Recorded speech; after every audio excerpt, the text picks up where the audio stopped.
The moment the horse locked eyes with this girl, the animal started jumping around and just went absolutely crazy. The owner had no way to contain it, and at first did not even know what caused it.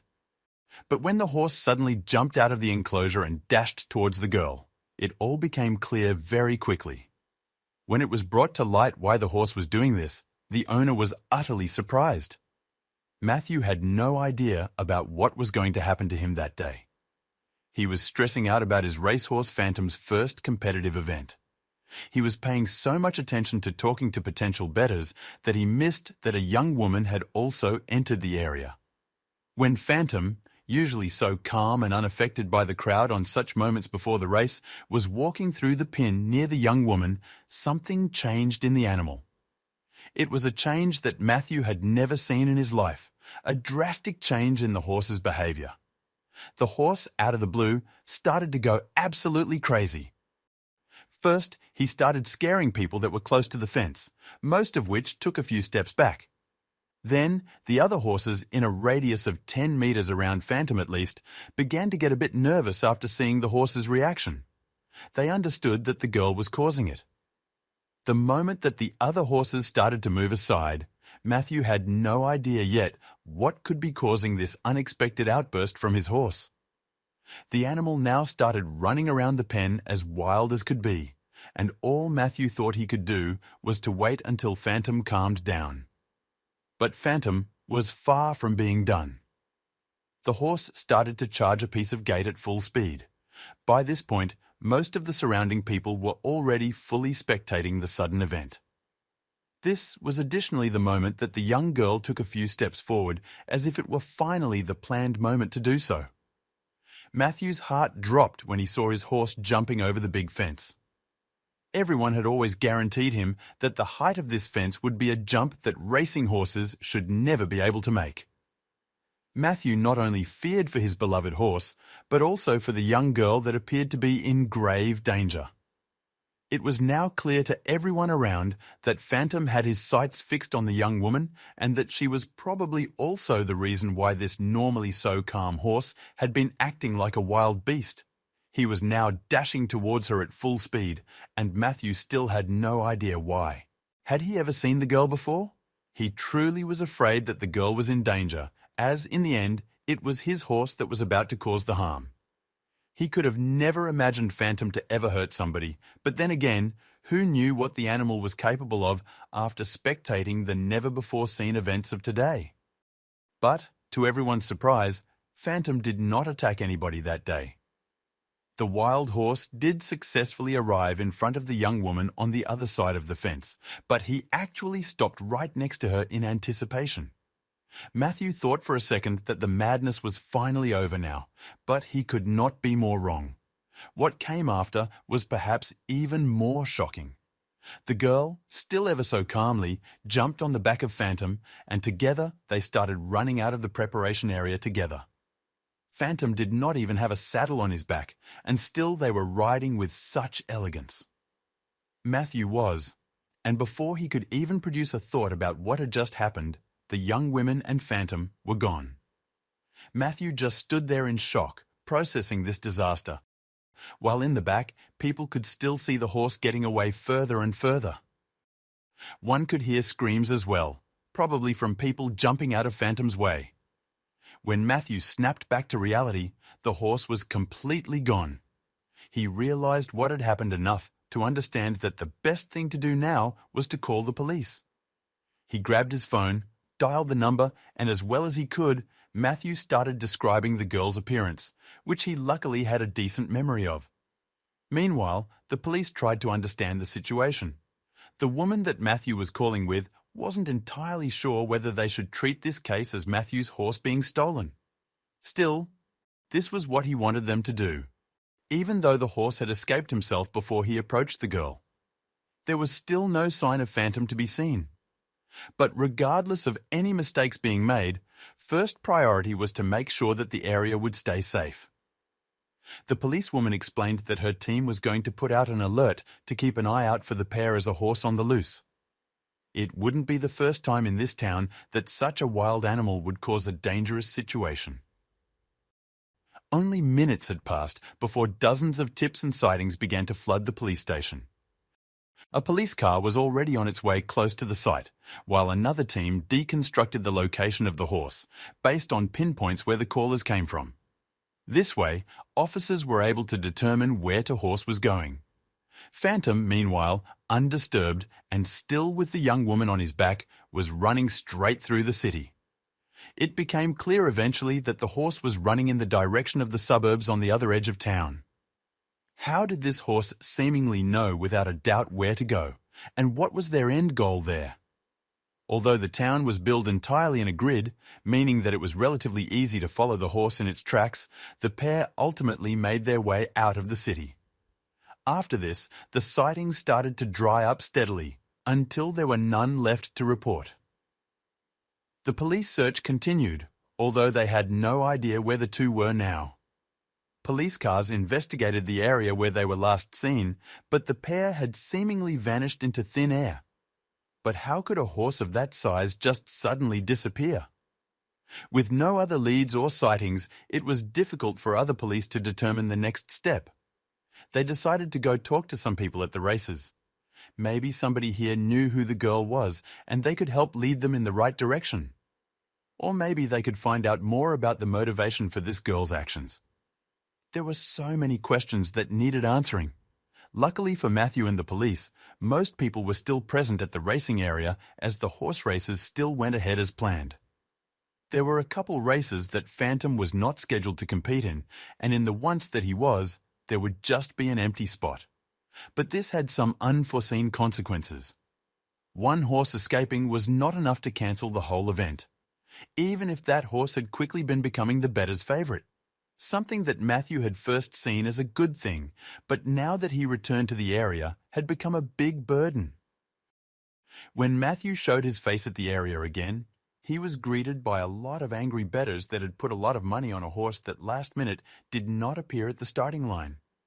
Most of these bettors had actually gotten assurances from Matthew himself that his horse would perform incredibly. Of course, Matthew was upset that his good reputation had taken such a hit from this situation.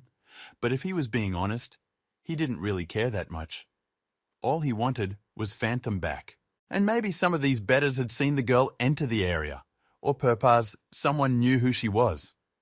Most bettors, when Matthew asked around, just looked at each other confused.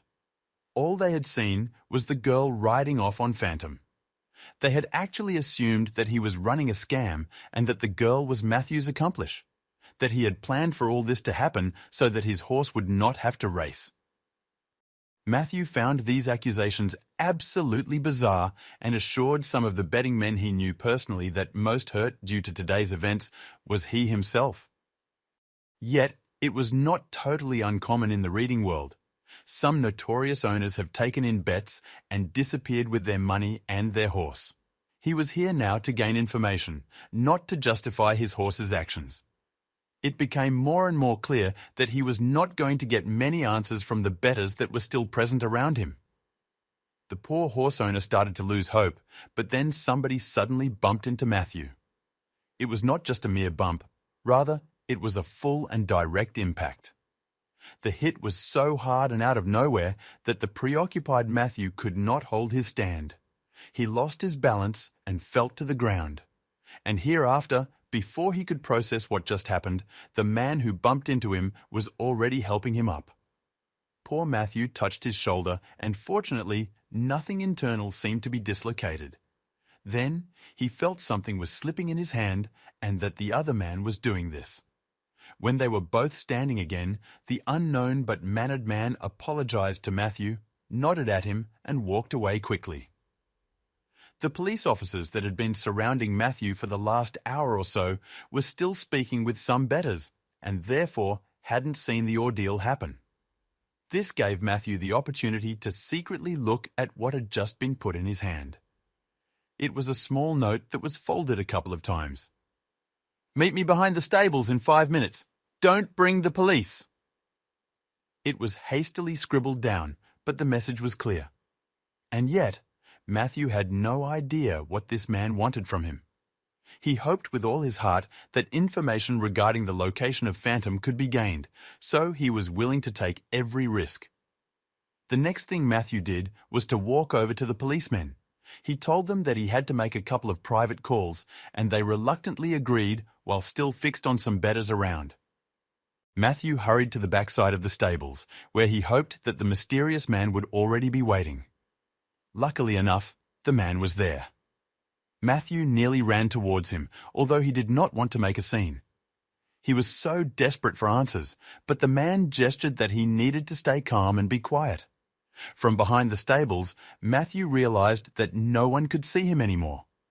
The horsemaster had a million questions that he wanted to ask the man that had written the note. Most of all, Matthew needed to know if the man had any information about the girl that had taken Phantom a while back. He surprisingly told him that he did. He was actually the one that had brought her to the race today. Phantom's emotional owner could barely believe it. His jaw nearly dropped to the floor.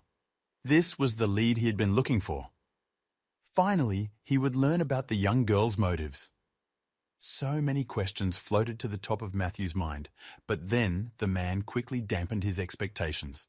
The man had been driving here via the southern road, where he had met the girl.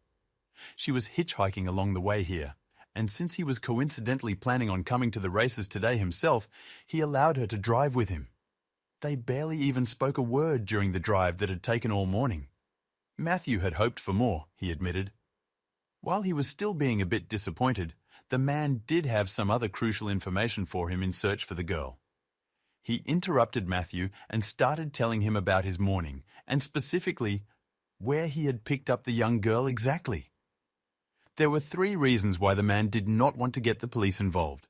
Firstly and secondly, he did not trust the police very much, and he knew that taking hitchhikers is technically illegal in these regions. Thirdly, he had no interest in becoming a person of interest in the case, as this would lead to way too much stress and trouble for him. The man had only been on the ride, and his days of interaction with the cops were over. He sighed. He gave Matthew the address after he had promised him that he would not reveal to the police whom he'd gotten it from. The horse owner went immediately to the officers so that they could pursue this lead. Once reunited with the police, he shared the address that he'd just learned about.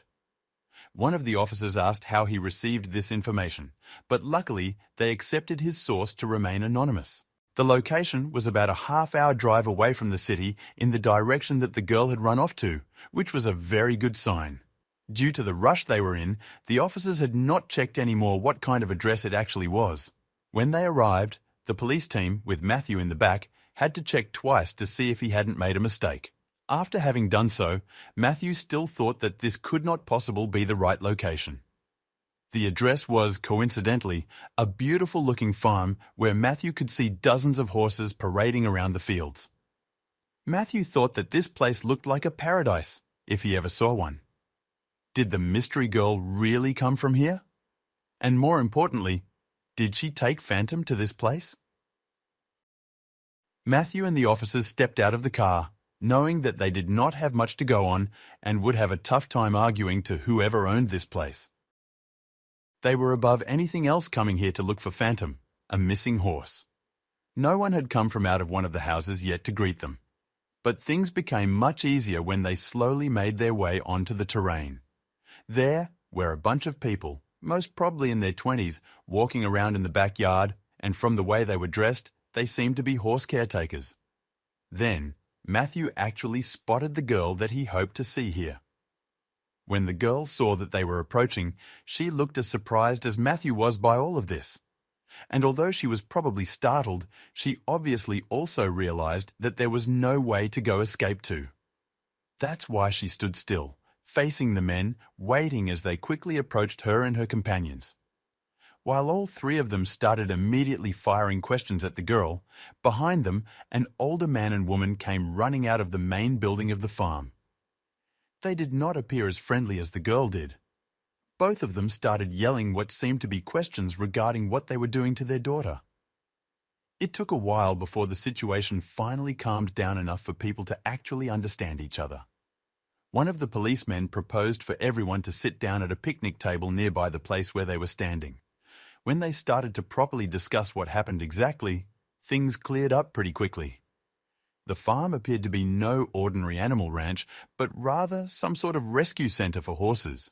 The older couple, together with their children, were looking after the animals and made sure they had a comfortable end of their life. In some cases, the horses there would be sold to new owners. Without Matthew realizing it, Phantom had known this farm for many years. The racing horse had been born here after his mother was taken in as a pregnant animal. Being a healthy foal as one could be, Phantom had been sold. But, the parents admitted, maybe they should have looked into his new owner better.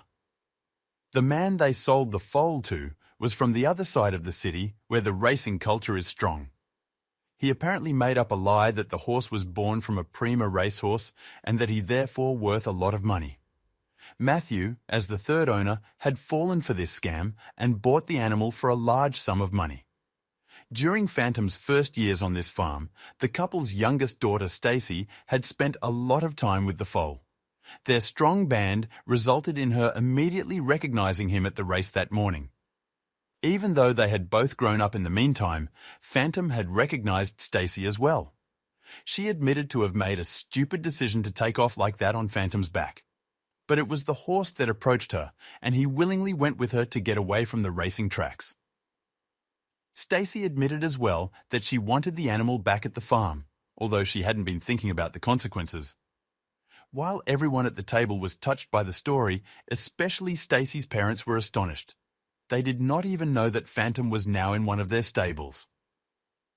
The girl had kept her actions a secret from them. The old man and woman looked at each other and then at Matthew. Naturally, he would get his racing horse back. Matthew considered pressing charges and demanding money to compensate for today's missed profits, he admitted later. Still, in the end, he decided against this, as he felt the true love Stacy and Phantom had for each other. The girl had just made a stupid decision, that's all. Plus, Matthew was overjoyed to finally have his horse back. If you liked the video, please give it a thumbs up and consider sharing it with someone who may find it interesting. Thanks for watching, and see you in the next one.